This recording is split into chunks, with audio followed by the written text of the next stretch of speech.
what's up, Taiwan? I'm Ethan Liu with 10 minutes of news from here in Taiwan and around the world. For the first time, Taiwan is preparing to include female soldiers in its compulsory military reservist program.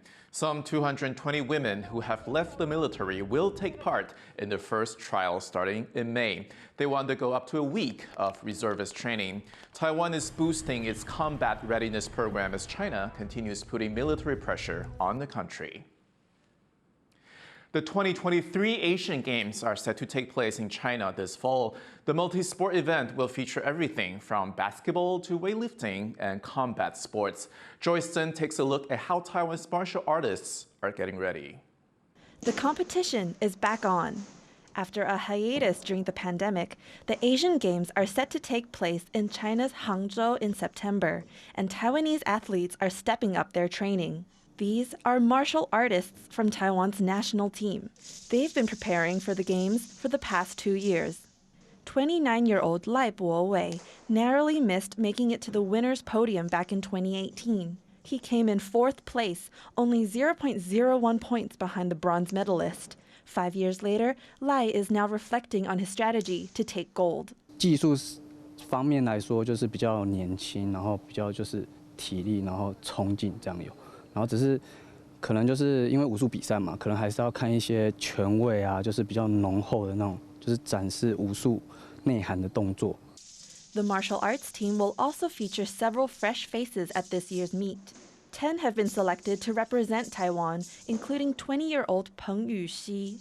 Originally a gymnast, Peng switched to martial arts after her school put together a team. 因为就是我的经验，就是跟学长他们比起来算是比较少的，然后其实也会有点害怕自己没办法做好，但是因为老师他们都有跟我说，就是年轻就是要拼。Martial arts are usually dominated by athletes from China at the Asian Games, but the Taiwanese national team's coach is hopeful that this year's team will have a shot at bringing home a medal or two.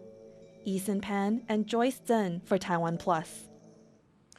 For many sports fans around the globe, the World Baseball Classic would have been their first introduction to Taiwan's baseball culture.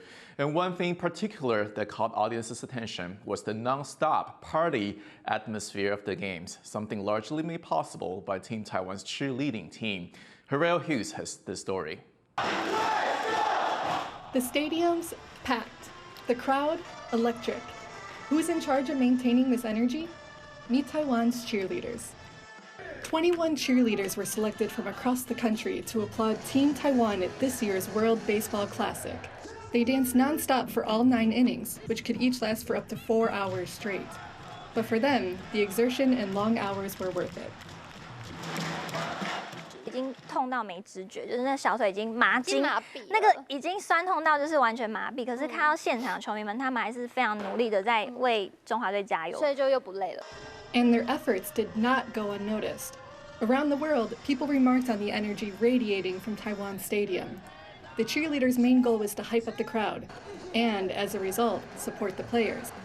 That included Taiwan's MVP for this year's Classic, Yu Chang, who plays Major League Baseball in the U.S.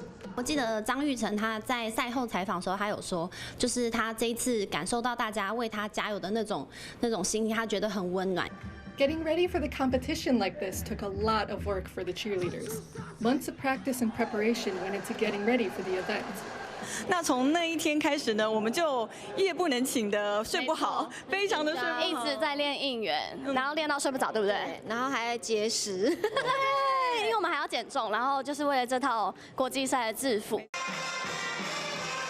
Team Taiwan were knocked out of the tournament on Sunday after losing to Cuba. But their impact on the competition remains a source of pride, and the energy the Taiwanese cheerleaders brought to the event will not be forgotten anytime soon. Alex Chen and Harrell Hughes for TaiwanPlus. Taiwan is the world's largest exporter of orchids. While the industry suffered some losses during the COVID-19 pandemic, it managed to stay competitive with the help of technology, creativity, and online sales. Irene Wu has this story on how even during difficult times, Taiwan's orchids have continued to blossom. The orchid industry is big business in Taiwan. Buyers from around the world are captivated by the beauty of these flowers. And thanks to some of Taiwan's technological innovations, orchids are no longer limited to their natural colors. Now, farmers can grow flowers with all kinds of different looks, some of which can have very special meanings. They use their nanotechnology to create this red and white orchid to show support for the victims of the earthquakes in Turkey. But Taiwan's orchid excellence isn't just in its tech. The country is the world leader in raising different varieties of the flower. 台湾的整个兰花产业最大的发展点就是我们是全球兰花的品种培育中心。品种的育成呢，其实这是我们最大竞争力的一个考量。This huge selection is exactly what attracts foreign buyers. Taiwan is very innovative in breeding, developing new varieties, new colors, and I think Taiwan is blessed with a much better climate to grow orchids, and so the hybridizers here are very talented, and this is where you always see new things. So, how much is Taiwan's orchid industry worth? Well, back in 2018, orchid exports were valued at $180 million. This increased to $190 million in 2019. In 2020, because of the COVID pandemic, the numbers fell to around $170 million. But because of online sales, the drop wasn't as big as it could have been. Sales recovered in 2021, reaching $210 million, and stayed at around $200 million last year. While exports are doing well, the industry isn't resting on its laurels. Orchid growers are working hard to create new varieties in order to maintain Taiwan's competitiveness. But it's a long process filled with many uncertainties. 因为往往生产的品种，特别是我们每育成一个品种，量化的过程都需要很长的时间。那在这个过程当中呢，方向你怎么知道你育这个过程当中5年之后适不适合，可不可以？所以在这一个步骤的部分，更需要我们在这方面的一个时间的配合以及过程的掌握。While orchids may be fragile, the farmers who grow them are resilient. They are confident that no matter what challenges may come, they'll face them with the same dedication as when they're growing these majestic flowers. Howard Zhang, PG Zhuang, and Irene Wu for TaiwanPlus. Bird watchers are flocking to the coastal wetlands of Chiayi County in southern Taiwan. This winter, around 40,000 migratory birds have come from colder latitudes to Chiayi's Budai marshes. They include close to 1,500 black-faced spoonbills, an emblematic bird in this part of Taiwan.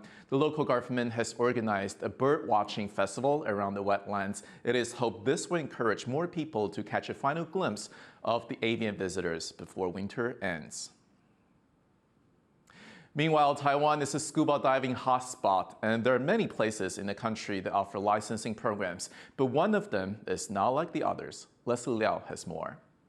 Scuba diving and the ocean go together like butter and toast. But what about taking the plunge in an aquarium?